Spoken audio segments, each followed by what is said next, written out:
गजाननं भूतगणाधिसेवितं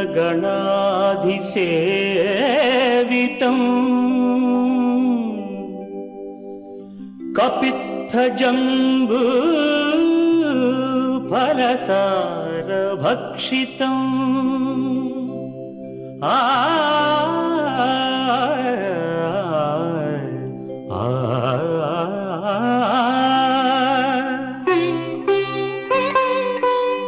उमासुतं शोकविनाशकारणं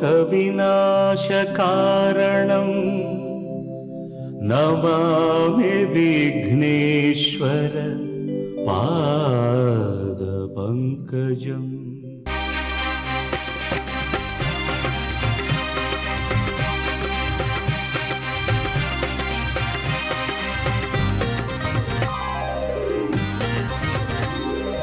ओम श्रीनिवास ओम श्रीनिवास ओम श्रीनिवास ओम श्रीनिवास நாள்தோறும் உனை நான் பாட வேண்டும், நான் பாட உந்தன் அருளாசி வேண்டும். ஏழு ஸ்வரங்களுமே ராகம் இசைத்திடுமே, ஏழு ஸ்வரங்களுமே ராகம் இசைத்திடுமே. ஏழு மலை கரசே, ஏழு மலை கரசே. ஓம் ஸ்ரீனிவாசா ஓம் ஸ்ரீனிவாசா ஓம் ஸ்ரீனிவாசா ஓம் ஸ்ரீனிவாசா.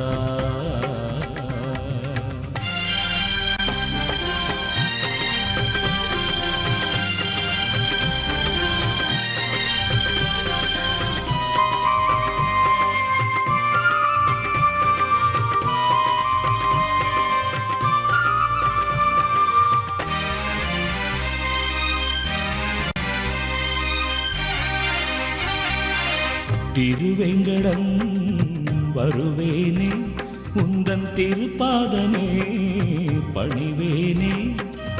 திருவேங்கடம் வருவேனே, உந்தன் திருப்பாதமே பணிவேனே. மலர்மேவிடும் அலர்மேல் மங்கை மணவாளனே ஜெகநாதனே. மலர்மேவிடும் அலர்மேல் மங்கை மணவாளனே ஜெகநாதனே. அழகான மலைவாசனே. ஓம் ஸ்ரீனிவாசா ஓம் ஸ்ரீனிவாசா ஓம் ஸ்ரீனிவாசா ஓம் ஸ்ரீனிவாசா.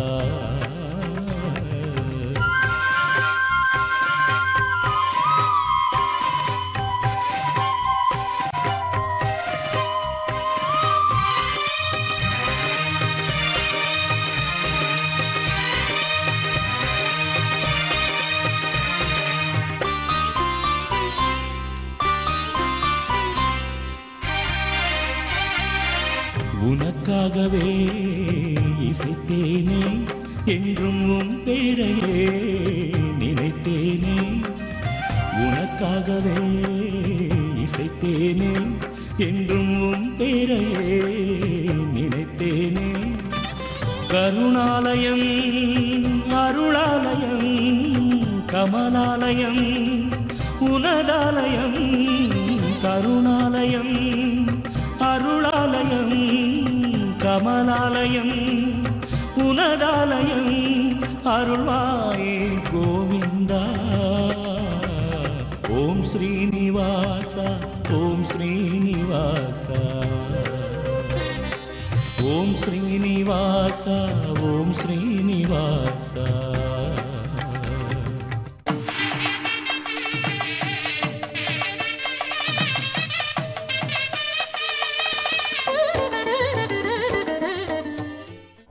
வணக்கம்.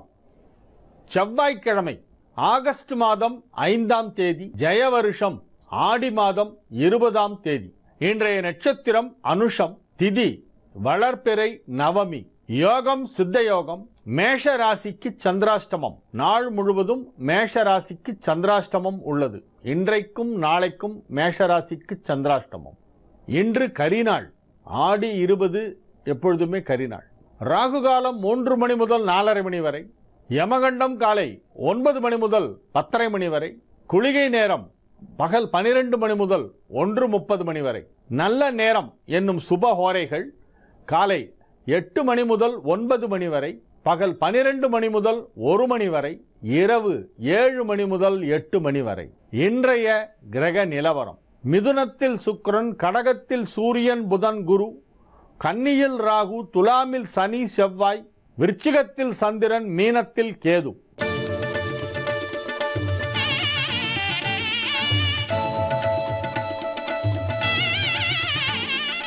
மேஷ ராசிக்கு இது ஒரு சந்திராஷ்டம நாள் என்பதால் புதிய முயற்சிகளில் இறங்க வேண்டாம்.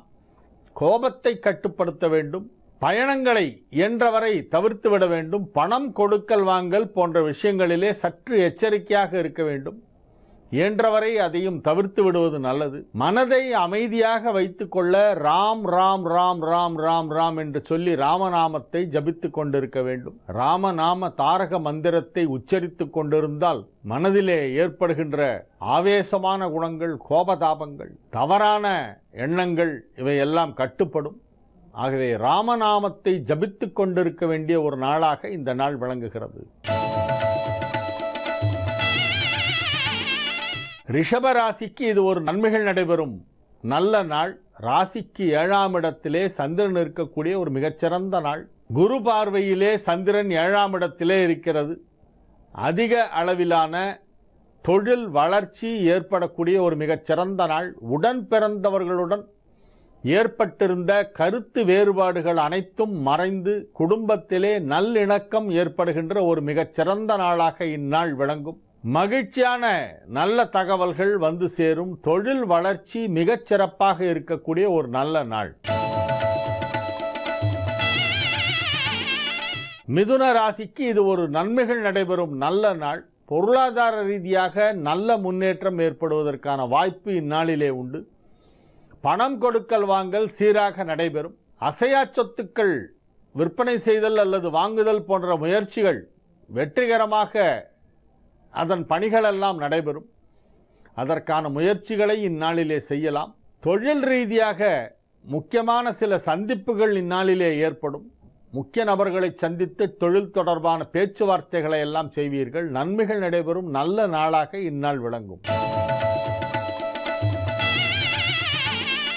கடக ராசிக்கு இது ஒரு நன்மைகள் நடைபெறும் நல்ல நாள். ராசி அதிபதி சந்திரன் ராசிக்கு 5ஆம் இடத்திலே அமர்ந்து கொண்டு குருவால் பார்க்கப்படுகின்ற ஒரு மிகச்சிறந்த நல்ல நாள். ராசியில் இணைந்துள்ள சூரியன், புதன், குரு சேர்க்கை காரணமாக உங்களுக்கு சில நன்மைகள் எல்லாம் இப்பொழுது நடைபெறும். நீண்ட நாட்களாக வராமல் இருந்த தொகை ஏதேனும் இப்பொழுது வந்து சேரும். பண வரவு அதிகமாக கிடைக்கக்கூடிய ஒரு நாளாக இந்த நாள் விளங்கும். குடும்பத்திலே மகிழ்ச்சியான சூழ்நிலை உருவாகும். ஆரோக்கியம் சிறந்து விளங்கும். சிம்ம ராசிக்கு இது ஒரு யோகமான நாள். தொழிலிலே மகத்தான முன்னேற்றம் அடைவீர்கள். உத்தியோகத்தில் இருப்பவர்களுக்கு பதவி உயர்வு கிடைப்பதற்கான வாய்ப்பு மிகவும் வலுவாக இருக்கிறது. சுய தொழில் செய்கின்றவர்களுக்கு அதிலே மகத்தான லாபம் கிடைக்கும். அதிக நன்மைகள் நடைபெறும் நல்ல நாளாக இந்நாள் விளங்குகிறது. கன்னி ராசிக்கு இது ஒரு மகிழ்ச்சியான நாள். நன்மைகள் அதிக அளவில் நடைபெறக்கூடிய ஒரு மிகச் சிறந்த நாளாக இந்த நாள் விளங்கும். லாபஸ்தானாதிபதி சந்திரன் 3ஆம் இடத்திலே அமர்ந்து குருவால் பார்க்கப்படுகிறது. பொருளாதார ரீதியாக மிகப்பெரிய முன்னேற்றம் ஏற்படக்கூடிய வாய்ப்பு இந்நாளில் உண்டு. மிகச் சிறப்பானதொரு தொழில் வளர்ச்சி ஏற்படுகின்ற ஒரு நாளாக இந்நாள் விளங்கும். ஆரோக்கியம் சிறந்து விளங்கும். நன்மைகள் நடைபெறும் நல்ல நாள். துலா ராசிக்கு இது ஒரு மிகச்சிறந்த நன்மைகள் நடைபெறும் நல்ல நாளாக விளங்குகிறது. ராசிக்கு 2ஆம் இடத்திலே சந்திரன் அமர்ந்து குருவால் பார்க்கப்படுகிறது. தனஸ்தானத்தில் உள்ள சந்திரனால் உங்களது பொருளாதார முன்னேற்றம் மிக சிறப்பாக இருக்கும். மாணவ மாணவியரின் கல்வி முன்னேற்றம் மிக சிறப்பாக இருக்கும். கல்வியிலே ஆர்வம் அதிகரிக்கும். உயர்கல்விக்கான வாய்ப்பு கிடைக்கும். கல்வித்துறை தொடர்பான பணிகளிலே உள்ளவர்களுக்கு பதவி உயர்வு கிடைப்பதற்கு வாய்ப்பு இருக்கிறது. அதிக அளவிலான நன்மைகள் நடைபெறும் நல்ல நாளாக இந்நாள் விளங்கும். விருச்சிக ராசிக்கு இது ஒரு மிகச்சிறந்த நன்மைகள் நடைபெறும் நல்ல நாள். ராசியிலேயே சந்திரன் இருக்கக்கூடிய ஒரு நாள். 9ஆம் இடத்திலே குரு உச்சம் பெற்று இருக்கும் பொழுது ராசியை சந்திரன் கடக்கின்ற காரணத்தினால் ராசிக்கு குரு பார்வை கிடைத்து கொண்டிருக்கிறது. சந்திரனுக்கும் குரு பார்வை.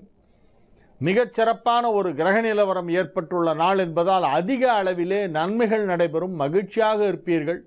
உங்களது எண்ணங்களெல்லாம் ஈடேறுகின்ற ஒரு நாளாக இந்நாள் விளங்கும். நினைத்ததை நினைத்தபடியே வெற்றிகரமாக நடத்தி முடிப்பீர்கள். மனதிலே உறுதி ஏற்படும். எண்ணிய எண்ணியாங்கு எய்துவர் எண்ணியர் திண்ணியராகப் பெறின் என்னும் குறளுக்கிணங்க வெகு சிறப்பாக உங்களது பணிகளை வெற்றிகரமாக செய்து முடிப்பீர்கள். தனுசு ராசிக்கு இது ஒரு நன்மைகள் நடைபெறும் நல்ல நாள். 8 சந்திரன் 12ஆம் இடத்திலே வந்து நீச்சமடைந்திருக்கிறது. குரு பார்வையிலே இருந்து கொண்டிருக்கிறது. ஆகவே மிகச்சிறப்பான வெற்றிகள் எல்லாம் கிடைக்கும். வழக்குகளிலே வெற்றி கிட்டும். குடும்பத்தில் மகிழ்ச்சியான சூழ்நிலை ஏற்படும். ஆரோக்கியத்தில் நல்ல முன்னேற்றம் ஏற்படும். கடன் தொல்லை ஏதேனும் இருந்தால் அவையெல்லாம் இப்பொழுது தீர்ந்து விடக்கூடிய வாய்ப்பு இருக்கிறது. பொருளாதார நிலையிலே நல்ல முன்னேற்றம் ஏற்படும். நன்மைகள் அதிக அளவில் நடைபெறக்கூடிய ஒரு மிகச்சிறந்த நாளாக இந்த நாள் விளங்கும். மகர ராசிக்கு இது ஒரு நன்மைகள் நடைபெறும் நல்ல நாள். 11ஆம் இடத்து சந்திரன் என்பதால் உங்களுக்கு மிகப்பெரிய நன்மைகள் நடைபெறும். ராசியை சூரியன் புதன் குரு ஆகிய கிரகங்கள் பார்த்து கொண்டிருக்கின்றன. செவ்வாயும் பார்த்து கொண்டிருக்கிறது. இந்த கிரகங்களின் பார்வை ராசியில் படுவதால் ஆரோக்கியத்தில் சற்று அதிக கவனம் தேவை. ஆரோக்கியத்தை பத்திரமாக பார்த்து கொள்ளுங்கள். குறிப்பாக முகத்தில் கண் அல்லது பல் அல்லது இஎன்டி தொடர்பான ஏதேனும் ஒரு சிறிய வலி அல்லது ஒரு சிறிய உபாதை ஏற்பட்டு அது சிகிச்சைக்கு பிறகு சரியாகும். உரிய சிகிச்சையை உடனடியாக எடுத்துக்கொள்ள வேண்டும். அது அப்புறம் பார்த்துக்கலாம் என்று தள்ளி போடக்கூடாது. ஆரோக்கியத்தில் கவனம் செலுத்த வேண்டிய ஒரு நேரம் இது. எனினும் தொழில் வளர்ச்சி மிக சிறப்பாக இருக்கும். தொழிலிலே மிகப்பெரிய ஒரு புகழ் உங்களுக்கு கிடைக்கும். நீங்கள் உத்தியோகத்தில் உள்ளவர்களாக இருந்தாலும் அல்லது சுய தொழில் செய்பவர்களாக இருந்தாலும் தொழிலில் நற்பெயர் புகழ் கிடைக்கக்கூடிய ஒரு மிகச்சிறந்த நாளாக இந்நாள் விளங்குகிறது. கும்பராசிக்கு இது ஒரு நன்மைகள் நடைபெறும் நல்ல நாள். வழக்குகளிலே வெற்றி. ஆரோக்கியத்தில் நல்ல முன்னேற்றம். கடன் உபாதைகளிலிருந்து விடுதலை. பொருளாதார முன்னேற்றம். பதவிகள் கிடைத்தல். பதவி உயர்வு கிடைப்பது போன்ற நல்ல விஷயங்களெல்லாம் நடைபெறக்கூடிய நன்மைகள் அதிக அளவில் நடைபெறக்கூடிய ஒரு மிகச்சிறந்த நல்ல நாளாக உங்களுக்கு இந்நாள் விளங்கும். மீன ராசிக்கு இது ஒரு நன்மைகள் நடைபெறும் நல்ல நாள். 5 குடைவன் 9ஆம் இடத்திலே இருக்கக்கூடிய ஒரு மிகச்சிறந்த ஒரு நல்ல நாளாக விளங்குகிறது. பொருளாதார நிலையிலே குறிப்பிடத்தக்க நல்ல முன்னேற்றம் ஏற்படும். தன லாபம் ஏற்படக்கூடிய ஒரு மிகச்சிறந்த நாளாக இந்த நாள் விளங்குகிறது. அதிக நன்மைகள் நடைபெறும் நல்ல நாள். ஒரு சிறிய இடைவேளைக்கு பிறகு பரிகார ஸ்தலங்கள் பகுதியினை பார்ப்போம். கங்கா தரங்க ரமணீய ஜடா கலாபம் கௌரி நிரந்தர விபூஷித வாமபாகம் நாராயண பிரிய மனங்க மதாபஹாரம் வாராணசி புரபதிம் भज विश्वनाथं वाचामगोचरमनेक गुणस्वरूपं वागीश विष्णुसुरसेवितपादपीठं वामेन विग्रहवरेण्यकळत्रवन्तं वाराणसीपुरपतिं भज विश्वनाथम् भूताधिपं भुजगभूषणभूषिताङ्गं व्याघ्राजिनाम्बरधरं जटिलं त्रिनेत्रं पाशाङ्कुशाभयवरप्रदशूलपाणिं वाराणसीपुरपतिं भज विश्वनाथम् सीतां सुशोभितकिरीटविराजमानौ फालेक्षणानलविशोषित पञ्चबाणम् नागाधिपारचित भासुरकर्णपूरम् वाराणसीपुरपतिं भज विश्वनाथम् पञ्चाननं दुरितमत्तमतङ्गजानां नागान्तकं दनुजपुङ्गवपन्नगानां दावानलं मरणशोकजराटवीनां वाराणसीपुरपतिं भज विश्वनाथम् तेजोमयं सगुणनिर्गुणमद्वितीयम् आनन्दकन्दमपि राजितमप्रमेयम् नागात्मकं सकलनिष्कळमात्मरूपं वाराणसीपुरपतिं भज विश्वनाथम् आशां विहाय परिहृत्य परस्य निन्दां पापेरतिं च सुनिवार्य मनस्समाधौ आदाय हृत्कमलमध्यगतं प्रदेशं वाराणसीपुरपतिं भज विश्वनाथम् रागादिदोषरहितस्वजनानुरागं वैराग्यशान्तिनिलयं गिरिजासहायं माधुर्यधैर्यशुभगं करलाभिरामं वाराणसीपुरपतिं भज विश्वनाथम् वाराणसीपुरपतेस्तवनं शिवस्य व्यासोक्तमष्टकमिदं पठिता मनुष्या विद्यां श्रियं विपुलसौख्यमनन्तकीर्तिं सम्प्राप्य देहविलये लभते च मोक्षम् विश्वनाथाष्टकमिदं यः पठेच्छिव सन्निधौ शिवलोकमवाप्नोति शिवेन सह मोदते। ॐ नमः शिवाय। பரிகார ஸ்தலங்கள் பகுதியிலே நாம் தேவார பாடல் பெற்ற திருமுறை தலங்கள் 276 என்னும் வரிசையினை பார்த்து கொண்டிருக்கிறோம். அதிலே திருமாகரல் தலத்தை பற்றி இப்பொழுது நாம் பார்த்து கொண்டிருக்கிறோம். திருமாகரல் என்னும் தலம் காஞ்சிபுரத்திலிருந்து 16 கிலோமீட்டர் தொலைவிலே உத்திரமேரூர் செல்லும் வழியிலே சாலை ஓரத்திலே அமைந்திருக்கின்ற மிக பழமையான அழகிய கோவில். கருங்கல் வேலைப்பாடுகள் நிறைந்த சோழர் காலத்து கோவில். அது ராஜேந்திர சோழனுக்கு இறைவன் உடும்பு வடிவிலே தோன்றி காட்சியளித்த தலம்.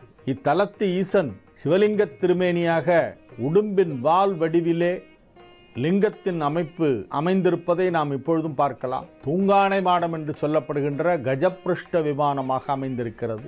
சதுரமாகவோ அல்லது செவ்வகமாகவோ இல்லாமல் பின்புறம் வளையமாக இருக்கும். அதை தூங்கானை மாடம் என்று சொல்வார்கள். யானை படுத்திருந்தால் பின்புறத்திலிருந்து பார்ப்பதற்கு எப்படி காட்சியளிக்குமோ அதை போல அமைந்திருக்கின்ற கஜப்பிருஷ்ட விமானம். இத்தலத்திலே பிரம்மா, இந்திரன், தாரா, ரதி முதலியவர்கள் வழிபட்டுள்ளனர் என்று தலபுராணம் நமக்கு எடுத்துரைக்கின்றது. தாரா என்பது குரு பகவானின் மனைவி. வியாழ பகவானின் சக்தியாக விளங்குகின்ற தாரா வழிபட்ட இடம். தேவலோக அழகியான ரதி வழிபட்ட இடம். ரதி ரூபாய நமஹ, ரதி பிரியாய நமஹ என்று அம்பாளுடைய சஹஸ்ரநாமத்திலே வரும். அம்பிகைக்கு ரொம்ப பிடிக்குமா ரதியை. மன்மதனின் துணைவியும் குரு பகவானின் துணைவியும் வழிபட்ட இடமாக இத்தலம் விளங்குகிறது. திருஞான சம்பந்தர் தேவாரப்பதிகம் பாடி சிறப்பித்துள்ளார். புத்திரபாக்கியம் அருள்கின்ற தலமாக இது விளங்குகிறது. இத்தலத்திலே செய்யப்படுகின்ற பரிகாரம் மிக முக்கியமானது என்னவென்றால் புத்திரபாக்கியத்திற்காக செய்யப்படுகிறது. குழந்தை பாக்கியம் இல்லாதவர்கள் இங்கே திங்கட்கிழமைகளிலே வழிபாடு செய்வார்கள். விரைவில் புத்திர சந்தானம் ஏற்படுவதற்கு இத்தல வழிபாடு மிக முக்கியமானதாக கருதப்படுகிறது. முன்பெல்லாம் இங்கு புத்திர பாக்கியம் வேண்டி அங்கப்பிரதட்சணம் செய்து சிவபெருமானின் திருவருளால் சத்புத்திர பாக்கியம் ஏற்படுவதற்கு இத்தலம் நமக்கு வழிகாட்டுகின்றது. இங்கு செய்யப்படுகின்ற மிக முக்கியமான பரிகாரங்களுள் மக்கட்செல்வம் இல்லாதவர்கள் வாரிசு இல்லாதவர்கள் இங்கு வந்து வழிபட்டு குழந்தை பாக்கியம் பெற்றிருக்கின்றனர். இத்தலத்திற்கு ஞானசம்பந்த பெருமான் பாடிய பதிகம் மிகவும் முக்கியமான ஒன்று. வினை தீர்க்கும் பதிகம் என்று அதற்கு பெயர். இந்த வினை தீர்க்கும் பதிகம் என்பதை இத்தலத்திலே வந்து அங்கே நாம் அதை ஓதினால் நமக்கு அனைத்து விதமான சாபங்களும் நீங்கும், வினைகள் எல்லாம் நீங்கும். குறிப்பாக ஸ்திரீ சாபம் விலகும். இத்தலத்திலே பரம்பரை அறங்காவலராக விளங்குபவர்கள் வேலூர் எம்டி நடராஜ முதலியார் அவர்களின் குடும்பம். கடுமையான நோய் பாதிக்கப்பட்டு இடுப்புக்கு கீழ் செயலற்று போன நிலையிலே இருந்த அடியவர் ஒருவர் இத்தலத்திலே வந்து ஞானசம்பந்த பெருமான் அருளி செய்த வினை தீர்க்கும் பதிகத்தை தினசரி பாராயணம் செய்து அதன் மூலம் அந்த நோய் முற்றிலுமாக குணமாகி அதன் பிறகு அவரது பிரார்த்தனை நிறைவேறி மகிழ்ச்சியாக திரும்பி சென்றார். அவ்வாறு நோய் குணமான அந்த அடியவரின் பெயர் சேலம் சுப்பராய பிள்ளை என்பதாகும். சேலம் சுப்பராய பிள்ளை என்பவர் கடுமையான நோயினால் பாதிக்கப்பட்டு தனது இடுப்பிற்கு கீழ் உள்ள பகுதிகளெல்லாம் செயலற்று போய் உணர்ச்சியற்று போய் அதன் பிறகு இத்தலத்திற்கு வந்து திருமாகரல் ஈசனை வேண்டி துதித்து வணங்கி ஞானசம்பந்த பெருமானின் தேவாரப் பதிகத்தை தினசரி பாராயணம் செய்து நோய் முழுமையாக குணமாகி அதன் பிறகு அவர் வீடு திரும்பினார். இத்தகவல் திருமுறை தலங்கள் என்னும் நூலிலே குறிப்பிடப்பட்டிருக்கிறது. ஆகவே இது ஒரு நல்ல சக்தி வாய்ந்த தலமாக, பரிகார தலமாக விளங்குகிறது. பாடல் பெற்ற சிவத்தலங்கள் வரிசையிலே தொண்டை நாட்டு தலங்கள் 32 இந்த திருமாகரலும் ஒன்று. திருமாகரல் பற்றிய இன்னும் பிற தகவல்களை நாளைய நிகழ்ச்சியிலே நாம் பார்க்கவிருக்கிறோம். உங்களிடமிருந்து இப்பொழுது விடைபெற்றுக் கொள்வது உங்கள் வழிகாட்டி ஜோதிடர் ஹரிகேசநல்லூர் வெங்கட்ராமன். வணக்கம்.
ஸ்ரீ வித்யோபாசனாசக்தம் ஸ்ரீ வித்யாபீடபூஷணம் ஸ்ரீ வித்யாபினவம் வந்தே ஸ்ரீ கிருஷ்ணானந்த சத்குரும்.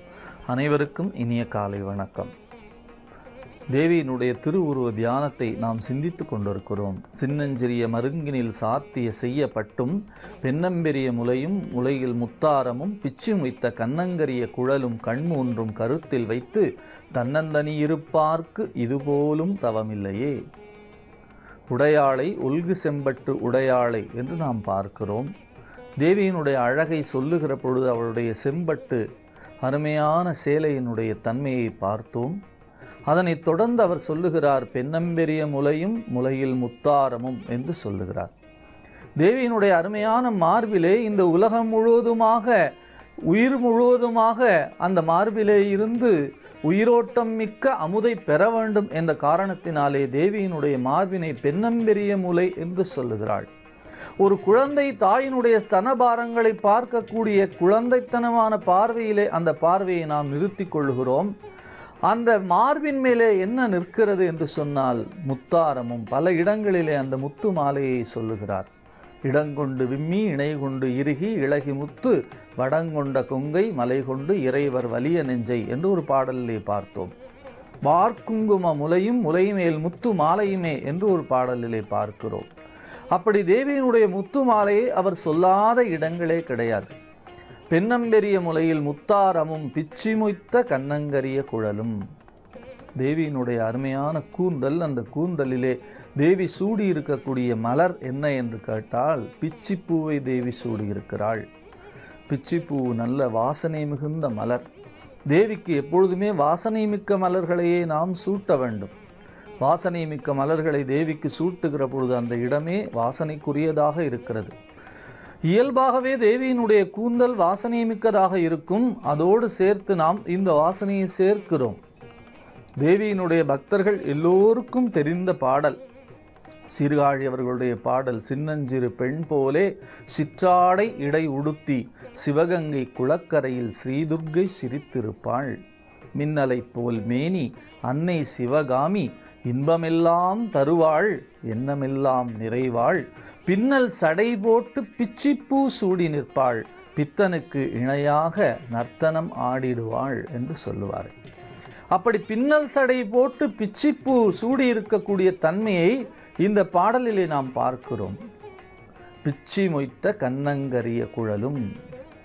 தேவியினுடைய அருமையான அந்த கேசம், அந்த அருமையான நம்முடைய மன இருட்டை போக்கக்கூடிய கேசம் என்று சொல்லுவார் ஆதிசங்கரர். நம்முடைய மன இருள் தொலைய வேண்டும் என்று சொன்னால் தேவியினுடைய கேசத்தை நாம் பார்த்தால் அந்த இருள் இருக்கிறதே, இருள் போன்ற அந்த கருமையான கூந்தல் இருக்கிறதே, அந்த கூந்தல் கம்பன் சொல்லுவான் ராமனுடைய கூந்தலை பற்றி சொல்லுகிற பொழுது இந்திர நீலம் ஒத்து இருண்ட குஞ்சியும் என்று சொல்லுவான். அந்த குஞ்சி என்று சொல்லக்கூடிய அருமையான கூந்தல் இருக்கிறதே அவ்வளவு இந்திர நீலம் போல இருக்குமாம். அப்படிப்பட்ட அருமையான கரு நீளமாக சுருள் சுருளாக இருக்கக்கூடிய தேவியினுடைய அந்த கூந்தலிலே பிச்சிப்பூவை சூடி இருக்கிறாள். பின்னால் சடை போட்டு பிச்சிப்பூ சூடி நிற்பாள். இந்த பாடலை நாம் கேட்டாலும் பாடினாலும் சொன்னாலும் எப்பொழுதும் நம்முடைய கண்களிலே நீர் வரக்கூடிய அளவிற்கு அந்த பாடலிலே நாம் ஒன்றி போயிருப்போம்.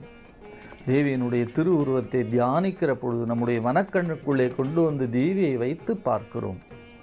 தேவியினுடைய திருவுருவம் இருக்கிறதே அது பிரம்மாண்டமானது. அந்த பிரம்மாண்டமான திருவுருவத்தை நம்முடைய கண்களுக்குள்ளே நம்முடைய மனத்திற்குள்ளே கொண்டு வந்து நாம் பொருத்தி பார்ப்பது என்பது இறைவனுடைய பேரருளாலே மட்டும்தான் இயலும். நம்மாலே அதை பிடிக்க முடியுமா என்று கேட்டால் நிச்சயமாக முடியாது. சகாதேவன் எம்பெருமானை கிருஷ்ண பரமாத்மாவை கட்டி போட்டான் என்று மகாபாரதம் சொல்லுகிறது. அவன் எப்படி கட்டினான் என்று சொன்னால் அவனுடைய அன்பினாலே கட்டினான். அன்பெனும் பிடியுள் அகப்படும் மலையே என்று சொல்லுவார்களே, அதுபோல தேவியை தன் தாயை தன்னுடைய அம்மாவை நம்முடைய பேரழகு வாய்ந்த பராசக்தி அன்பினாலே அம்மா என்னுடைய இதயத்துக்குள்ளே நீ வர வேண்டும், உன்னுடைய அருமையான திருவுருவத்தை நான் தியானிக்க வேண்டும். தவம் என்று சொன்னால் உன்னுடைய தவம் இருக்கிறதே அது உன்னை தியானிப்பது, உன்னுடைய திருவுருவத்தை எப்பொழுதுமாக என்னுடைய சிந்தனைக்குள்ளே வைத்து கொண்டே இருப்பது. அந்த தவத்திற்கான பேற்றை எனக்கு கொடு. பெண்ணம்பெரிய முலையில் முத்தாரமும் பிச்சி மொய்த்த கண்ணங்கரிய குழலும் கண்மூன்றும் என்று சொல்லுகிறாள். ஒரு பக்கம் சூரியன், ஒரு பக்கம் சந்திரன், நெற்றிக் கண்ணிலே அக்னி என்று எப்படி சிவபெருமானுக்கு இருக்கிறதோ தேவிக்கும் அதே போல 3 கண்கள், ஒன்றோடு 2 நயனங்களே என்று சொல்லுவார் அபிராமி பட்டர் இன்னொரு இடத்திலே. முக்கண்ணியை தொழுவார்க்கு ஒரு தீங்கும் இல்லையே என்று சொல்லுவார் நிறைவான பாடலிலே. அப்படி முக்கண்ணியாக தேவி இருக்கிறாள். கண் 3, அந்த 3 கண்கள் தான் இந்த உலகத்திற்கு நித்தியமாக நடக்கக்கூடிய அத்தனை செயல்களுக்கான ஆற்றலையும் தருகிறது. பகல் முழுக்க சூரியன் நமக்கு ஆற்றலை தருகிறான். இரவிலே பெரும்பாலும் நமக்கு சந்திரன் குளிர்ச்சியான ஒரு அமுத கிரணத்தை தருகிறான். அக்னி இல்லாவிட்டால் இந்த உலகத்திலே எந்த செயலையும் நம்மால் செய்ய இயலாது. அப்படி அந்த 3ம் தேவிக்கு 3 கண்களாக இருக்கிறது. அந்த 3 கண்களை நாம் சிந்திக்கிற பொழுதே உலகத்தினுடைய ஒளி மூலங்களை நாம் சிந்திக்கிறோம். காயத்ரி மந்திரம் என்ன சொல்லுகிறது என்று கேட்டால், இறைவனே, ஒளி நாயகனே, ஒளி படைத்தவனே, ஒளிக்கு மூலமே, எங்களுடைய அறிவை தூண்டி எப்பொழுதும் எங்களுக்கு துணையாக வருவாயாக என்று சொல்லுகிறது. அதுபோன்ற ஒளி மூலங்கள் தேவியினுடைய 3 கண்களிலே இருக்கிறது. முக்கண்ணியை என்று நாம் சொல்லுகிற பொழுதே அந்த தேவியினுடைய திருவுருவ தியானத்திலே தேவியினுடைய கண்களை நாம் பார்க்கிறோம். அந்த 3 கண்கள் இருக்கிறதே, அது இந்த உலகத்திற்கெல்லாம் அத்தனை வகையான ஐஸ்வர்யத்தையும் அள்ளித்தருவதாக இருக்கிறது. காமாட்சி என்ற நாமத்தை நாம் சொல்லுகிற போது என்ன சொல்லுகிறோம்? ஒரு கண்ணிலே சரஸ்வதி, ஒரு கண்ணிலே லக்ஷ்மியாக, 2 கண்களிலும் தேவியினுடைய மாபெரும் சக்தியை அங்கே அடக்கி வைத்திருக்கிறாள் என்று சொல்லுகிறோம். அச்சம் என்று சொன்னால் இந்த உலகத்திலே கண்ணை குறிப்பதாக இருக்கிறது. கமலாட்சி என்று சொல்லுகிறோம், காமாட்சி என்று சொல்லுகிறோம். பறந்து விரிந்த கண்களை உடையதனாலே அவளை விசாலாட்சி என்று அழைக்கிறோம். மீன் போன்ற கண்களை உடையதனாலே, எப்பொழுதும் விழித்து கொண்டே இருப்பதனாலே அவளை மீனாட்சி என்று சொல்லுகிறோம். அப்படி தேவியினுடைய கண்கள் ஒன்றோடு 2 நயனமாக இருக்கக்கூடிய அந்த கண்களை நாம் தியானிக்கிறோம். சின்னஞ்சிறிய மருங்கினில் சாத்திய செய்ய பட்டும் பெண்ணம்பெரிய முலையில் முத்தாரமும் பிச்சி மொய்த்த கண்ணங்கரிய குழலும் கண் 3ம் கருத்தில் வைத்து, நம்முடைய கருத்திலே வேறு எந்த சிந்தனையும் இல்லாமல் இது மட்டுமே இருக்கும் என்று சொன்னால் நாம் நிச்சயமாக பேறு உடையவர்களாக இருக்கிறோம், பேறு பெற்றவர்களாக இருக்கிறோம். இந்த தவமும் தவம் உடையார்க்கு என்று சொல்லுவார் வள்ளுவ பெருந்தகை. யார் தவம் செய்திருக்கிறார்களோ அவர்களுக்கு தவம் சித்திக்கும் என்று சொல்லுவார். அப்படி தவம் சித்திப்பதாக இருக்கக்கூடிய மிகப்பெரிய வாழ்க்கையை நமக்கு தேவி தர வேண்டும் என்ற பிரார்த்தனை தான் நாம் ஒவ்வொரு விடியலிலும் அபிராமி அந்தாதி மூலமாக சிந்தித்து கொண்டிருக்கிறோம். அவளுடைய திருவுருவ தியானத்தை நாம் சிந்திக்கிற பொழுது பொய் உணர்வு நீங்கி மெய் உணர்வு நமக்கு தோன்ற வேண்டும் என்ற பிரார்த்தனை தான் நம்முடைய சிறந்த பிரார்த்தனை. தேவியை நம்முடைய இதயத்தில் இருத்தி வைத்து விட்டோம் என்று சொன்னால் நிச்சயமாக நம்முடைய வாழ்க்கை ஒளிமயமாக இருக்கும். அப்படி ஒளிமயமான எதிர்காலத்தை நோக்கி ஒவ்வொரு நாளும் நடைபோடுவோம். நன்றி, வணக்கம்.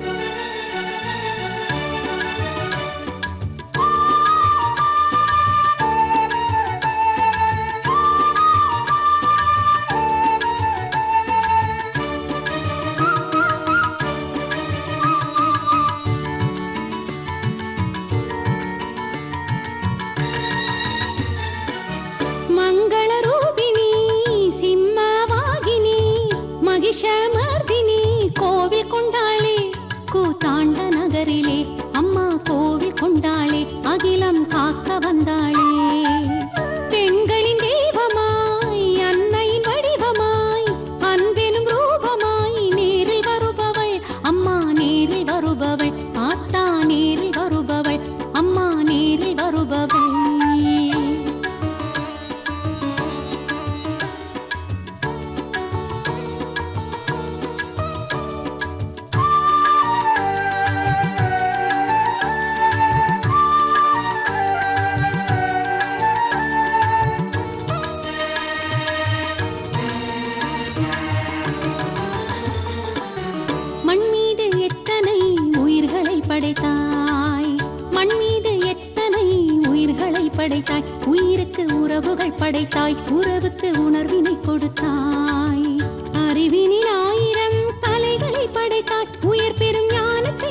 மகிஷமர்தினி கோவில் கொண்டாளே கூத்தாண்ட நகரிலே அம்மா கோவில் கொண்டாளே அகிலம் காக்க வந்தாளே.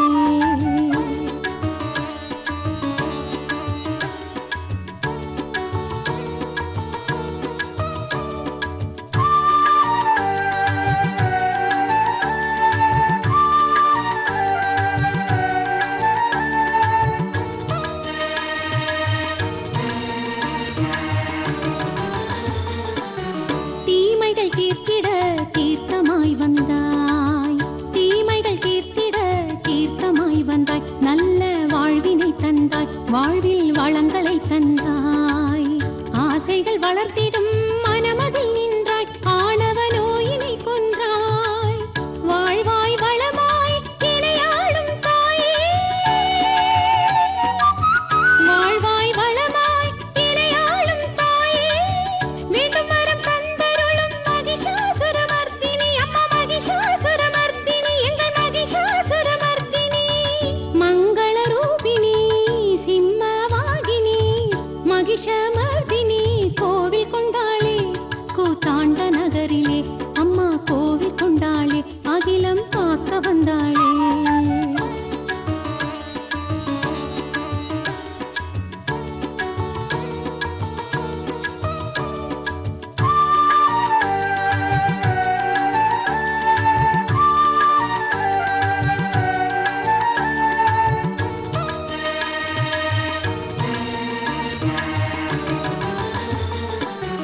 உன்வாசல் தேடி வந்து விளக்குகள் வைத்தோம், உன்வாசல் தேடி வந்து விளக்குகள் வைத்தோம், பூவினில் மாலைகள் தந்தோம், உனக்கொரு அர்ச்சனை செய்தோம், மாவிலி தோரண அலங்காரத்தோடு உனக்கு பொங்கலும் வைத்தோம், இரவாய் பகலாய் உலகாளும் தாயே,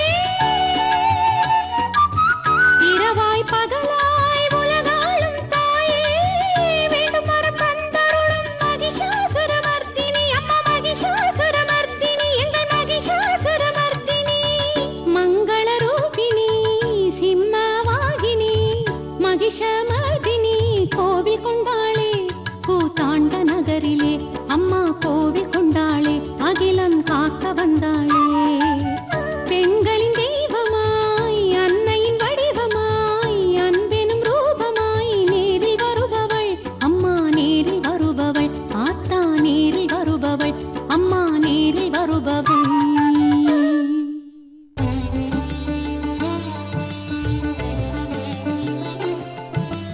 யோகப்பட்டேன பத்தாங்கம் திரிநேத்திரம் சாந்த விக்கிரகம் தியாயே சமஸ்த தோஷக்னம் பாதாத்மஜமகல்மஷம்.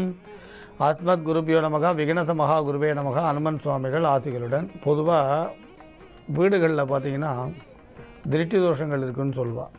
சாதாரணமாக குழந்தைகள் இருக்கிற வீடுகளில் வந்து திருஷ்டி சுற்றி போகிறதுன்னு வழக்கம் வச்சுருக்கா. கல்பம் சுற்றி போடுவாள்.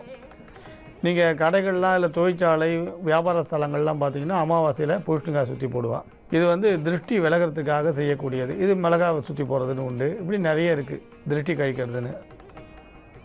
இதில் செய்வினையோ அல்லது ஏவலோ இல்லை வேறு விதமான மாந்திரிக பிரயோகங்களோ இருக்கும்பொழுது கொஞ்சம் தொல்லைகள் வந்து அதிகமாக தெரியும்.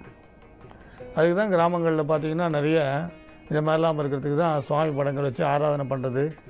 அது வந்து வைணவர் வீடுகளில் பார்த்திங்கன்னா சாலிகிராம ஆராதனை இதெல்லாம் உண்டு. ஆனால் நம்ம நகரமாக ஆக பூஜை ரூமே இல்லாமல் போயிடுச்சுன்னு வச்சுக்கோங்க. பூஜை ரூம்னே இல்லை. இப்போ சின்ன ஷெல்ஃப் வச்சு அதில் படம் வச்சுடுறோம். பூஜை அறை பிரார்த்தனைக்குன்னு இடம்ன்றது இல்லாமல் போயிடுது. இந்த மாதிரி செய்வன் இருந்தாலோ திருஷ்டி தோஷம் இருந்தாலோ இந்த மாதிரி வேறு ஏதாவது தேவதைகளோட துஷ்ட சக்திகளோட தொல்லை இருந்தாலோ என்ன பண்ணலாம் அப்படின்னு ஒரு சந்தேகம் எல்லாருக்கும் இருக்கும். தேவி மகாத்மியம் போன்ற இதை படிக்கிறதுன்றது ஒரு பெரிய விஷயம். ஆனால் அது எல்லாராலையும் முடியாது. உங்களுக்கு தேவி மகாத்மியம் போன்றதோ இல்லை விஷ்ணு சஹஸ்ரநாமம் படிக்கிறதோ எல்லாருக்கும் நடைமுறை சாத்தியம் இல்லாமல் இருக்கலாம். ஏன்னா இதில் வந்து என்னென்னு கேட்டிங்கன்னா இப்போ தேவி மகாத்மியம் எடுத்துனா 700 ஸ்லோகம். அதை தினமும் பாராயணம் பண்ணுறது விசேஷம். பிரம்மராட்சச வேதாளா குஷ்மாண்டா பைரவா தேகான்னு சொல்லியிருக்கு. ஆனால் அதுவும் முடியல, இல்லை விஷ்ணு சஹஸ்ரநாமம் சொல்லலாம், அதுவும் முடியலன்னும் பொழுது வேறு சுலபமான வழிகள் உண்டு அப்படின்னு பார்க்கணும். இப்போ வந்து எதுக்கு சொல்ல வரோன்னா, ரொம்ப எளிய முறையில் இந்த மாதிரி திருஷ்டிகளையோ செய்வினைகளையோ போக்குறது எப்படி அப்படின்னு பார்க்கும்பொழுது தூமாவதி மந்திரம் வந்து இது ஒரு வலிமையானதுன்னு சொல்லலாம். பொதுவாக வந்து நம்ம சகஸ்ரநாமம் படிக்கிறதுலாம் ஒரு சாத்விகமான பிரயோகம். இப்போ தூமாவதி மந்திரம்ன்றது ஒரு வலிமையான பிரயோகம். வலிமையான பிரயோகம்னா ஒரு பெரிய பாம்போ சின்ன பாம்போ இரும்பு தடியால் அடிக்கிற மாதிரி ஒரு சின்ன தோஷமோ பெரிய தோஷமோ வலிமையான ஒரு மந்திரத்தால் ஜெயிக்கிறது. இந்த தூமாவதி மந்திரம் அது போன்ற ஒரு வலிமையான ஒரு மந்திரம். வீடுகளில் வந்து நமக்கு துஷ்ட சக்தி இருக்குன்னா அந்த துளசி செடி வாடி போயிடும், முக்கியமான பொருட்கள் திருடு போயிடும், பூஜை பண்ணுறதுக்கு மனசு இருக்காது, குழந்தைகள் அழுதுகிட்டே இருக்கும், ஏதாவது கண்ணுக்கு தெரியாத உருவங்கள் பிம்பங்கள் தெரியும்னு சொல்லுவாள். ஆனால் சில வீடுகளில் பார்த்தா வாழும் முனின்னு சொல்லுவாள். அந்த மாதிரி வாழும் முனிக்கு வந்து பொங்கல் வைக்கலைன்னா கூட அந்த மாதிரி உருவங்கள் தெரியணும், அது தோஷம் கிடையாது. இதை தவிர கண்ணுக்கு தெரியாத அமானுஷ்யமான விஷயங்கள் இருக்கிறதா இருந்தால் இந்த தூமாவதி மந்திரம் ஒரு வலிமையான நல்ல ஒரு அபூர்வமான மந்திரம். இந்த மந்திரத்தை தொடர்ந்து ஜபிக்க துஷ்ட சக்திகள் அந்த இல்லத்துக்குள்ளே வராது. உங்களுக்கு சண்டி, காளி, சூலினி, துர்கா, பிரத்யங்கரா, சரபேஸ்வரமூர்த்தி இப்படி சொல்லும் பொழுது இந்த தூமாவதி மந்திரத்துக்கு ஒரு விசேஷமான ஒரு சக்தி உண்டு. இந்த மந்திரத்தை ஜபித்து பிரயோகம் செய்தால் எப்படிப்பட்ட கண்ணுக்கு தெரியாத சக்திகளும் அந்த எல்லையை விட்டு விலகி போயிடும். சாதாரணமாக இந்த ஜபம் பண்ண நீங்கள் வந்து அதனோட வலிமையை நீங்கள் புரிஞ்சுக்கிறது ஈஸியாக இருக்கும், சுலபமாக இருக்கும். இந்த மந்திரத்தை பிரயோகம் பண்ணுறதுன்றது ஒரு அகில் கட்டையோ இல்லை சந்தன கட்டையோ அல்லது குங்குலியமோ சாம்பிராணியோ இதை வந்து நெருப்பில் போட்டு புகையை வச்சு இந்த மந்திரத்தை பிரயோகம் பண்ணலாம். இப்போ சந்தன கட்டை மாதிரி அகில் கட்டை மாதிரி இருந்தால் அந்த கையில் எடுத்து 28 முறை இந்த மந்திரத்தை சொல்லி அதுக்கப்புறம் அதை நீங்கள் வந்து கொளுத்தி அதுலேருந்து புகையை உண்டாக்கி அந்த புகையை போடும்பொழுது இந்த மந்திரத்தை சொல்லலாம். அதாவது அந்த அகில் சந்தன கட்டைகளை கையில் எடுத்து மந்திரம் சொல்லலாம்.